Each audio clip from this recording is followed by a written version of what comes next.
IELTS speaking imtahanına düşəcək sualları öncədən bilirikmi? Qismən bilirik.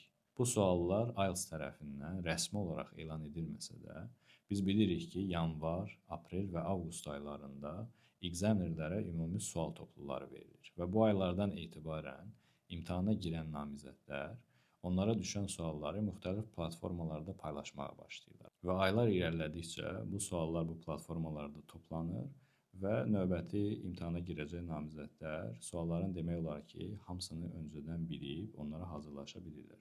Bu baxımdan imtahan vermək üçün ən yaxşı aylar mart, avqust və dekabr aylarıdır. Düzdür, mən tərəfdarıyam ki, namizədlər bütün mövzulara və bütün suallara hazır olsunlar, amma reallıq budur ki, IELTS namizədləri istəyirlər ki, suallar öncədən onlara məlum olsun. Bu platformalardan ən məşhuru IELTS Speaking Assistant tətbiqidir və bu tətbiqdə Part 1 və Part 3 sualları paylaşılır. Part 2 sualları isə qismən paylaşılır. Bunların hamısını görmək üçün premium versiyanı almaq lazımdır. Namizədlər suallara elə bu tətbiqdən hazırlaşa bilərlər.